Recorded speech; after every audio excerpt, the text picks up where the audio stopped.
Good morning, y'all. It is Monday, the 17th of March, 2025, and I hope you had a good weekend. And here my video is doing that same thing it did last week. I really got to get on top of this and figure this out. So that's what I'll be doing today after work is figuring out what to do with this video system. And seems Facebook is becoming harder and harder for me to do these live streams. I've been holding on, folks, holding on. Like some folks hold on to their salvation.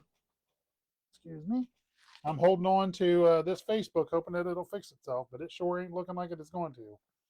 And anyway, so I hope you had a good weekend. I hope you were able to be at a Bible believing, preaching, teaching church yesterday, last night. We had real good services Sunday school, Sunday morning service, and then last night, Brother Jonathan stepped up and uh, continued his church history.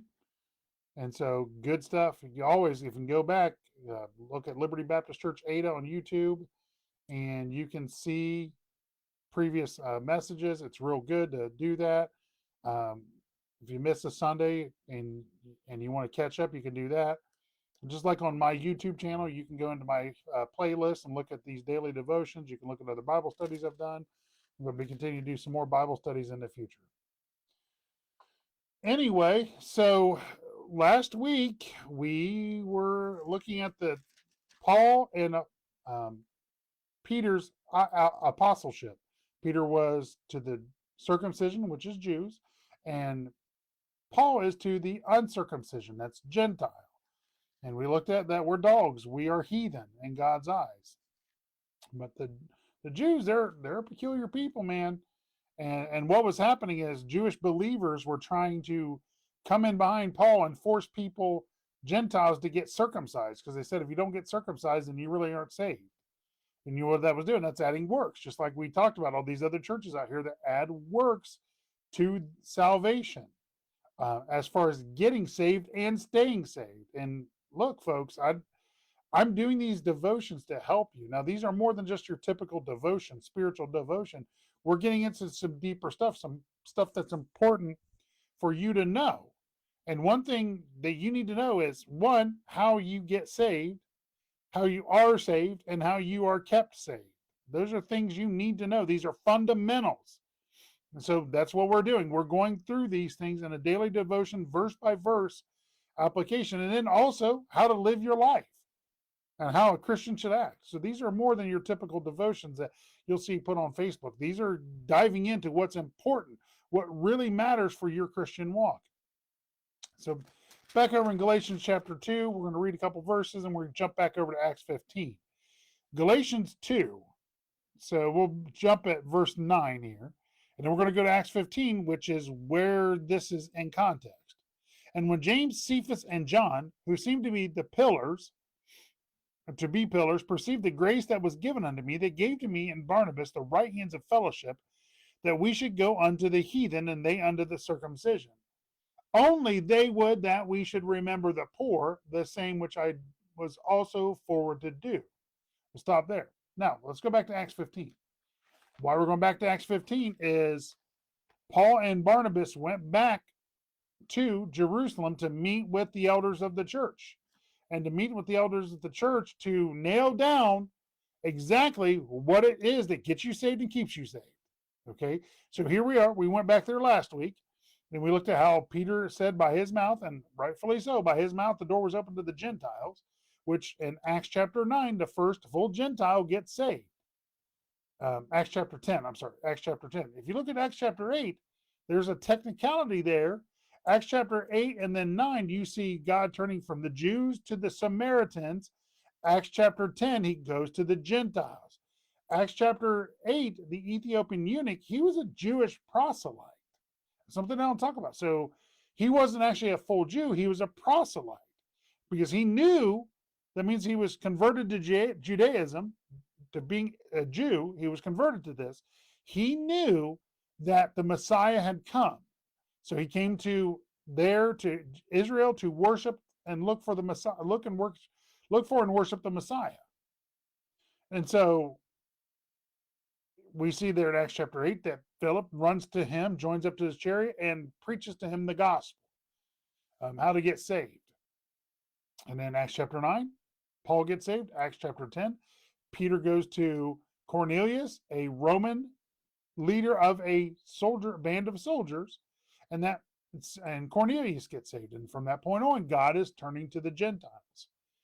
And as Gentiles are getting saved, these Jewish believers come in behind and say, you got to be circumcised, you got to do good works, you got to do all these other things to complete your salvation, which is not Bible, folks. That's not Bible. So, going further here, Acts chapter 15 and verse 13. And after they had held their peace, James answered, saying, Men and brethren, hearken unto me. Simeon, that's Peter, hath declared how God at the first did visit the Gentiles to take out of them a people for his name. He visited Abraham. Abraham was a Gentile. Back then his name was Abram. Then God changed it to Abraham. And then from Abraham was Isaac and Jacob and the 12 tribes. Isaac was Abraham's son. Jacob was Abraham's grandson. And that's where the 12 tribes were formed. And that's how he called them out. A people called out by their name, Jews, Israel.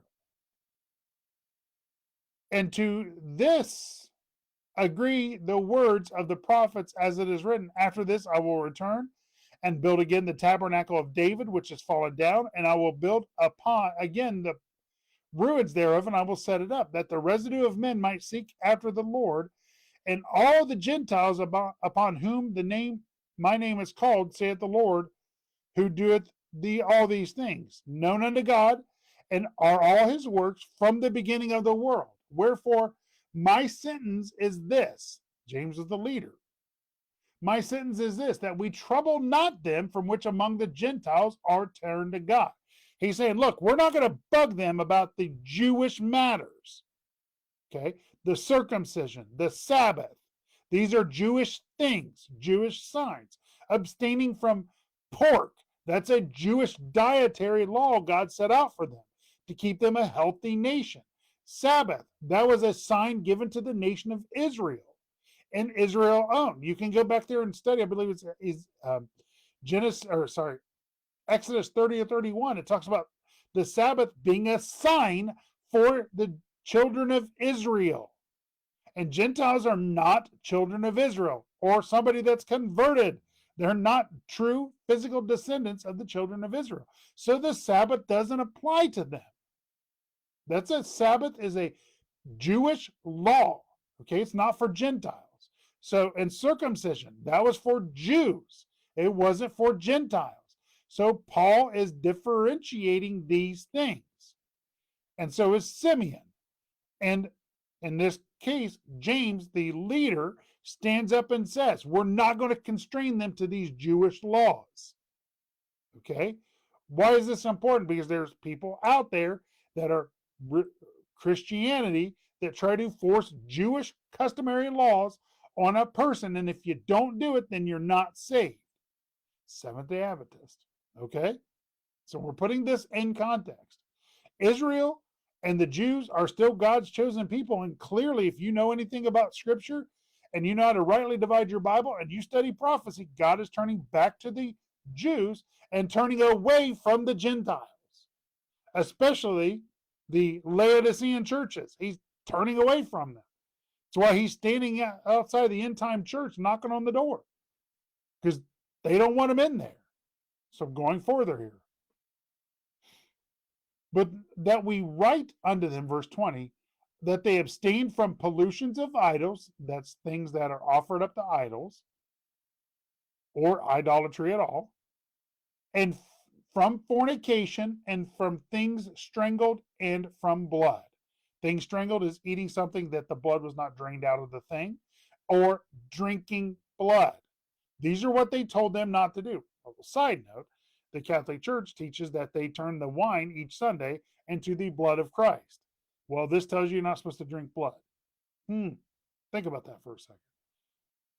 Physically or spiritually, you're not supposed to drink blood. So that wine does not become the blood of Christ.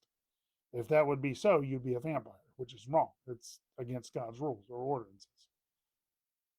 For Moses of old time hath in every city them that preach him, being read in the synagogues every Sabbath day.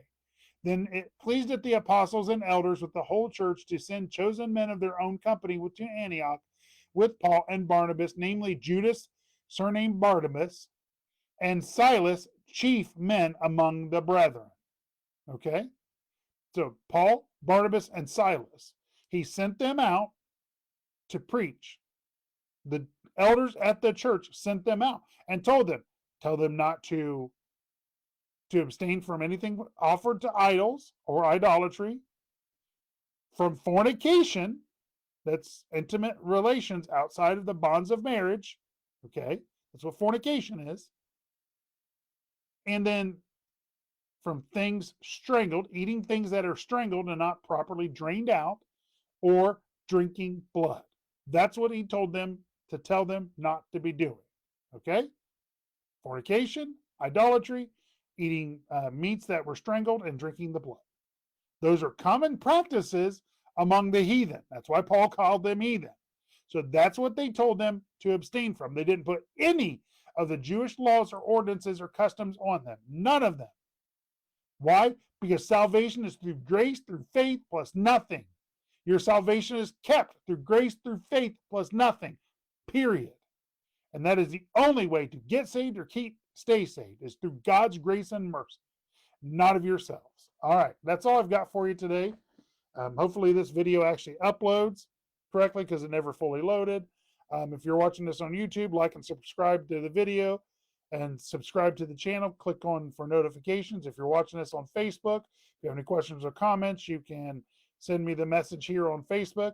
As always, go to my website, brokenroadjourney.com. If you have questions, comments, or concerns, God bless you all, and I will talk to you Monday. Monday, goodness gracious. Talk to you tomorrow, Lord willing.